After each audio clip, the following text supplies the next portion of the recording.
Hi there, good morning. You're welcome to Business Time. My name is Kemini Amanor. This week, we want to look at the case of India, the transformational growth that this country has gone through, and pick out the lessons the African continent, or countries within the African continent, could draw from there. We'll also bring you the business news that made rounds over the week and activities on the commodities and forex market. Business Time is brought to you in association with Lady Foods and Giant Malt, empowered by the Business and Financial Times newspaper. My name is Kemini Amanor. Tuesday.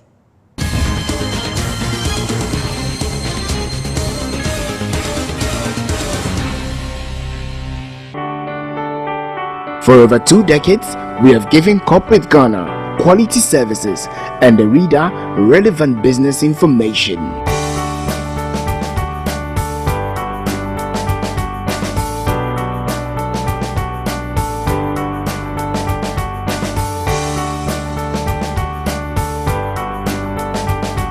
Business and Financial Times comes out on Mondays, Tuesdays, Wednesdays, and Fridays. Business and Financial Times newspaper, Africa's leading provider of business information.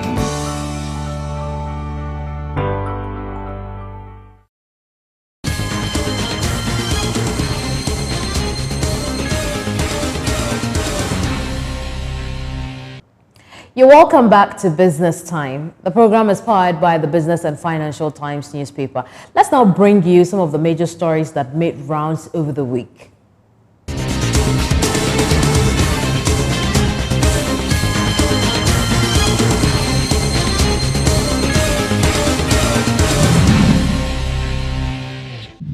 The National Health Insurance Authority needs about 337 million cedis to save the National Health Insurance Scheme from total collapse. The funding gap could leave close to 700,000 people without medical care. The NHI has perennially had a gaping hole in its books, but managers say the current threat from the funding gap means the biggest health insurance scheme in the country is now facing a crisis.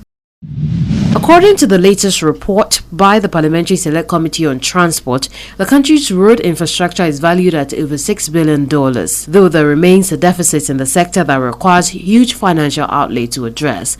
The Road Fund Amendment Bill 2016, recently passed by Parliament, has empowered the fund to borrow on its own balance sheets from financial institutions to meet maintenance needs for the growing road network in the country. Outgone Governor of the Bank of Ghana, Dr. Henry Kofi Wampa, has expressed gratitude to the financial sector for their support during his tenure. The governor, who bowed out from his position for early retirement on the 31st of March, also thanked the Finance Minister Setekwe for his support. Namibia's economy grew by 5.7% in 2015 compared with a revised 6.3% expansion in 2014. The manufacturing sector is estimated to have declined by 7.1% during 2015, while mining industry recovered, shrinking by only 0.1% compared to 6.2% decline the previous year.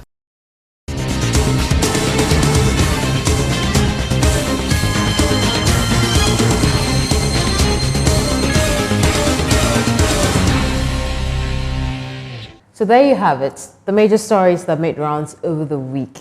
It's time now for us to get into our conversation for this week. We'll talk about the case of India, where it started from, where it got to now, and what lessons the African continent or countries on the African continent could draw from the Indian experience. To help us do that is Professor Ayaz Sharfi. He likes to describe himself as a learning facilitator, and he's here in the country with us today. Thank you very much for joining us here, Prof. But let's get an understanding of where India started from. Well, 70 years ago, nearly 70 years ago now, we began as a nobody in economic terms. We had our own kind of crisis. We were struggling in terms of, we were just coming out of a very horrendous partition, an experience which everybody would want to forget, where two major religious groups were divided, and India was divided into two nations, two countries, Pakistan and India. So everything was kind of difficult for us at that time. But if you look at the situation now, and when you compare India with a number of countries that were born around the same time in Asia and in Africa, well, I could proudly say that we're far, far ahead. I guess. Yeah, and primarily I would want to give credit for that to our leaders over the 70 years. And this, well, I'm not claiming that our leaders were saints and angels. They were not. They were real men, and they were as good as or as bad as leaders in any other parts of the world. But one thing that was a common thread across these leaders that we had for the last 70 years was the vision that they had.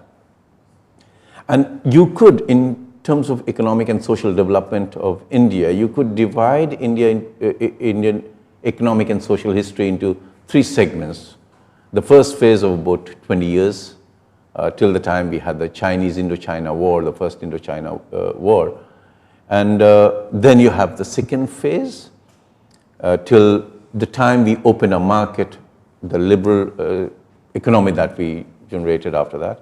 And then the later phase, the last phase that we are into, last 20, 25 years or so. And the first phase primarily was when the leadership was protecting the Indian economy. And the focus was on building infrastructure for the future. So you had a huge amount of investment being made, and in collaboration with Germany, in collaboration with Russia, we were sitting with steel plants. Because steel was necessary for setting up infrastructure and the facilities. So we set up steel plants around that time. And these steel plants were told, the mandate was that you don't need to worry about profitability. You need to make sure that you produce enough so that we have enough steel to set up whatever we have to set up. That was the basic mandate. Worked wonderfully well actually for us. The other area that was focused upon was education. So you had IITs, Indian Institute of Technology, and IIMs, Indian Institute of Management, being set up in the 60s. And the idea was to create a talent pool which would take India forward. Create a generation of young men and women who would lead India in business and in technology. And, well, not all claims, but you can see it. I mean, every major organization has some Indian or the other in some senior position across the world. I mean, I'm not talking India. So you look at any major organization and they're all there. I don't want to name them, but they're all there. It's run by Indians.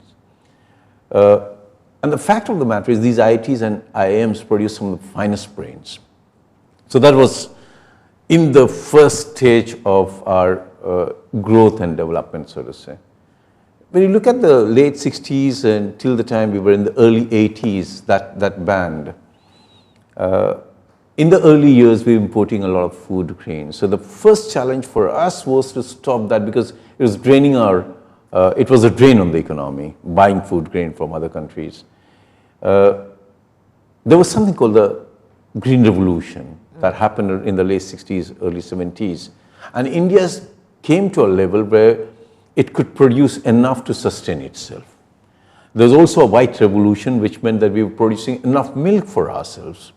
And these were basic requirements at that point in time. But it also meant that we were protecting our economy to such a level where a lot of luxuries that were available to the rest of the world, to the developed economy, and even to some of the poorer countries, because they were allowed to import a lot of these products, were not available to us. So for a soap, Camay was a luxury in India. You wouldn't get Camay soap off the shelf. You wouldn't get a Brut off the shelf. But at that time, did India have its own, perhaps, soap manufacturing company? Did you have a substitute at the time you were cutting off the imports? We did, but it was not at par in terms of quality. And that was the reason our economy was protected. That was the reason why the duty was so very high. It was prohibitively high, actually. The idea was to protect our manufacturers and our manufacturing units. Now, the point I'm making is that the competition wasn't there. We were protected, our manufacturers were protected, our manufacturing units were protected, our business was protected. The idea was to bring us to a level where we can compete with the global products, we could go out in the world and say, okay, this is what we have to offer, which is what we are doing right now. So that happened. Professor Sharfi, take us through the third phase of growth for India. Okay, you see, it's a funny thing because we got into this situation because of certain difficulties. In the early 90s, we were in debt. We owed a whole lot. We had to borrow a lot of money from IMF and World Bank, and it was called a sell-out by the opposition party then. But in that environment, Dr. Manmohan Singh, who was then the finance minister, is an economist, and he in his wisdom felt that India needs to just simply open its doors to foreign investment. Till that time, we had a lot of restrictions in terms of investment and how much of profit you could take out of India. Now all those barriers were broken down, and we entered what we call the liberal economy phase. But there's a background to it. You could say that the ground was prepared somewhere in the mid-80s when Rajiv Gandhi, and I've talked about the vision of our leaders, he was the Prime Minister for only 5 years, but in that single stint of his, the man had a vision, and he said if we have to move into the 21st century, we need to move with the technology. And what he did in the process was to make sure that the infrastructure for IT was there for India. So I remember I was in college those days, and there was a time when he declared that every single day we would set up one transmitter in some district of the country. And what these transmitters did was to link the entire country. We are a large country, both in terms of population and size. Now today, if you go to the remotest part of the country, you pull out your mobile phone, you'll find the network there, and it's thanks to those towers. And this was a decision taken in the 80s. In the 80s. And the man had a vision. So what was happening then was we created a talent pool in terms of IT, and that started inviting what you call business process outsourcing. So we got into that space as well, and we created a niche for ourselves. So today India is identified more as an has a talent pool of IT than anything else. It has moved from the time of half-naked fakir kind of label that we had earned earlier. But when you look at the present situation, what has happened in the last so many years, about 20-25 years is this, we simply opened up to all the foreign investors, right? And lately some sectors were barred from foreign investment, the investment was limited, but even that has opened up now. Now we are moving into another era actually, and if you look at this era, we are saying the incumbent Prime Minister, he has introduced something which he calls Make in India, which means foreigners would invest, there would be a lot of foreign investment in the country, they would set a plant and industry, and products and goods would be exported out of India.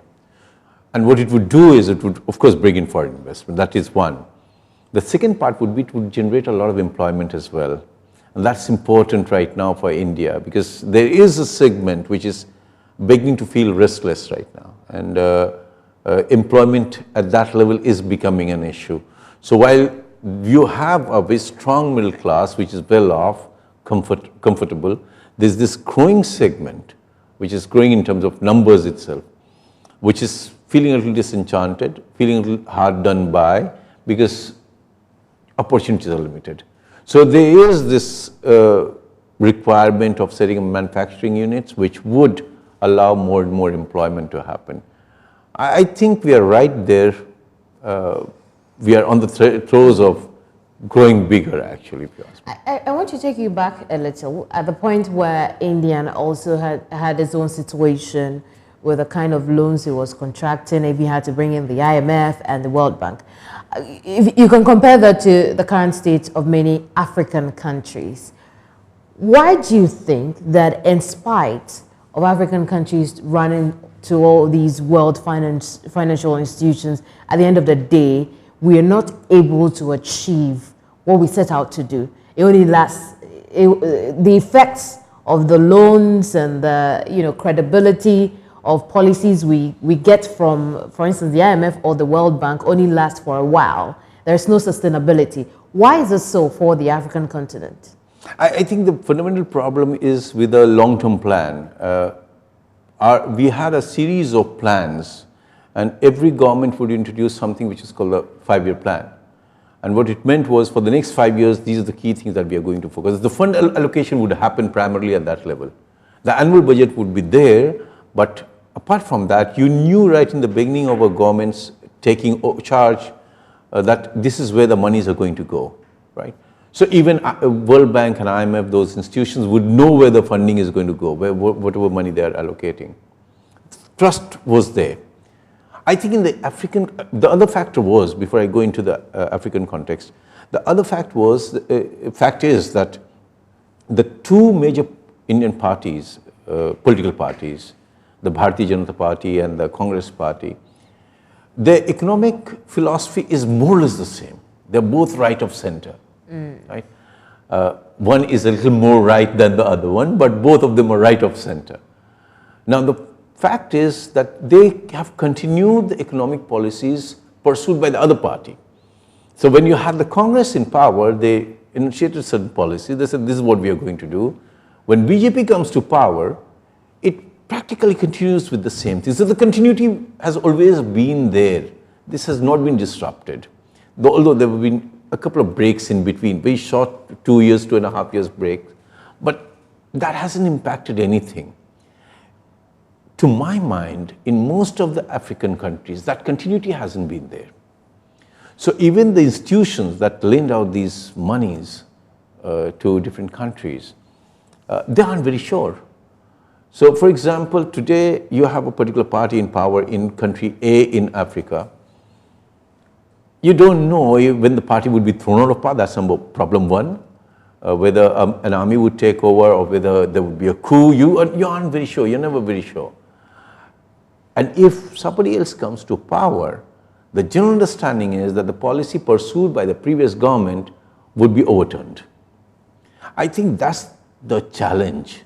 So unless Ghana has that advantage, let me say that to you. Ghana has that advantage in the sense that there has been this, the democracy has thrived, it has been strengthening itself. I'm not very sure about the continuity of policy in terms of water allocation has to be done, focus areas and so on.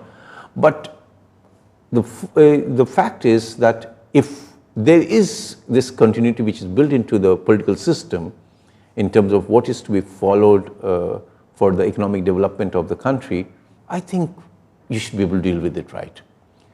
So Africa as a continent really need to look at consistency and continuity in its economic policies. There have been too many disruptions, if you really ask me. You're watching Business Time. My name is Kemini Amanor. This week we're having a conversation with Professor Ayaz Sharfi. He's a learning facilitator in the world of business, really. And we're talking about the case of India as far as economic growth is concerned. Want to find out what lessons we could draw from the Indian society. Don't go away.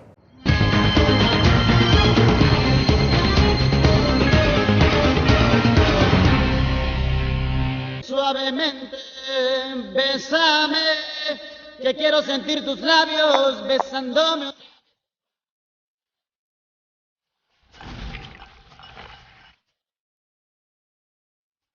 Giant malt is a non-alcoholic beverage which contains minerals and vitamins that gives you energy and power to keep you moving.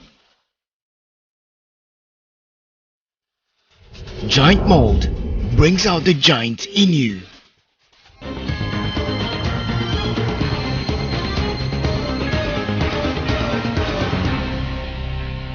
You're welcome back to Business Time. This week we are having a conversation with Professor Ayaz Sharfi. We want to discuss the India transformational growth, and we want to find out also what lessons we could draw from it. We've had most of the conversation already. At this point, India was also able to rope in the private sector. What role did the private sector play in this transformational growth? I think the private sector in India has been critical, and nurturing the private sector was probably the wisest decision that our first Prime Minister made, that protectionist policy that we pursued in the first 35 years of independence was critical. So you had these organizations, and you see them outside India now, you see them all over the world now.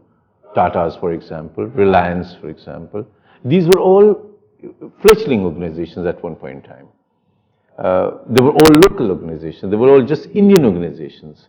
But because they were nurtured and protected largely by the government, they grew into these giant corporate organizations, global organizations. I just saw this news item which says that Tata's are intending to pull out of UK. They want to shut down their UK operations. And the Prime Minister and the Cabinet has to go into a meeting. That's the impact of one Indian organization pulling out of a Western economy. And that's how we have grown. So if you look at it this way, that in the early years, the protection that was given to the Indian industry and business houses was crucial. If we had thrown our doors open at that point in time, probably these organizations couldn't have survived. The African has been given a number of excuses, including the fact that, look, although we consume a lot of foreign goods, we can't cut them off because we do not have substitutes enough for you.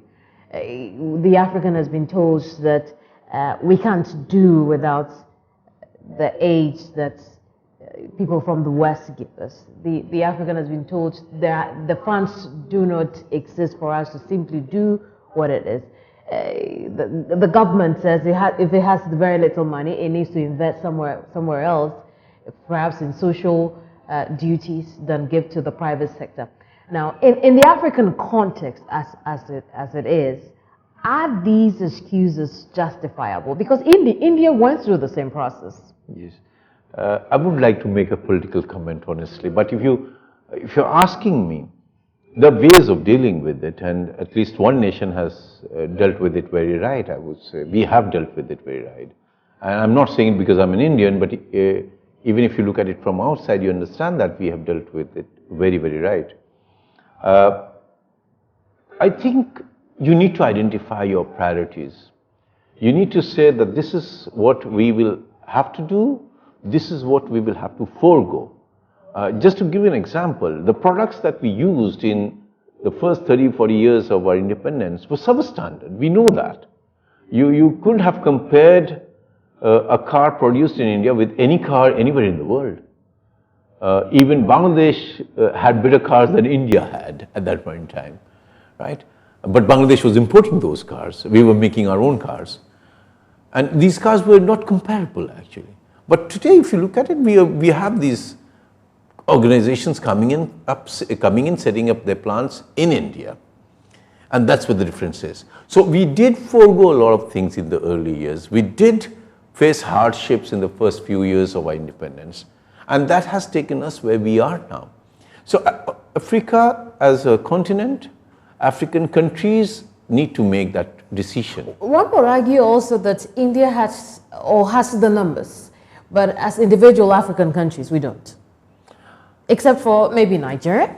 Yes, but I don't know why Africa sees itself as different countries. To me, the way I look at it, Africa is actually one nation. It's a massive nation. So how do we leverage that? I think something along the lines, although European Union itself is crumbling, so to say, because it has certain shortcomings, but something along you have ECOWAS kind of thing in place, but I wonder how strong it is and how strongly it operates. I think you have to have a pan-Africa approach, but most importantly, you need to facilitate movement of people from one region to another. Your biggest challenge, particularly in the southern part of the continent, is the xenophobia that you have. I mean, somewhere that fear has to be addressed. You need to come out of this mindset of being different identities within Africa. You need to create one African identity. I want to share this with you, that India is a very diverse nation, very, very diverse nation. You have ethnic groups, you have religious groups, you have cultural groups, you have linguistic groups. We speak more than 400 dialects. And we have so many different religious belief systems within the religion that we follow. So within Hinduism, there are certain sects which are very different from one another. Within Muslims, there are different sects which are very different from one another. Now, despite all that, we identify ourselves as Indians. And that's probably where we are different from the rest of the world. That identity has brought us whatever it has brought us. So I think somewhere you need to create an African identity, and if you can do that, that should work for you. Thank you very much, Professor Sharfi, for coming. It's been absolutely insightful speaking to you. I've learned a lot about India, and I hope the managers of our economy have also picked a few pointers from the case of India as far as their transformational growth is concerned. Still to come here are activities over the week on the commodities and forex markets. Don't go away.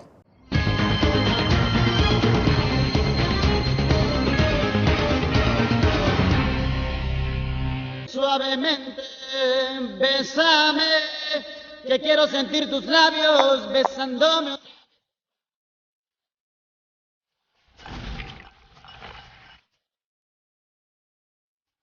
Giant Malt is a non-alcoholic beverage which contains minerals and vitamins that gives you energy and power to keep you moving. Giant Malt brings out the giant in you.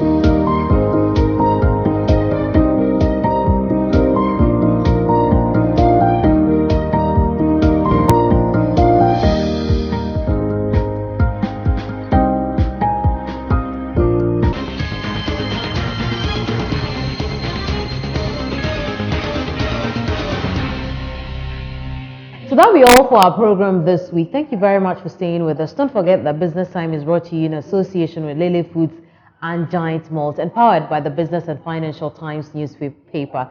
And now, the best part is you can find the newspaper, which is the Business and Financial Times, on your newsstand throughout the week from Monday to Friday. You can enjoy the goodness of Africa's most credible provider of business information. My makeup is by Jubin House of Beauty. You find them in the heart of Tesano, 2 blocks opposite the police depot. My costume is by June Berry. My name is Kemini Amanor. Thanks for staying with us. Goodbye.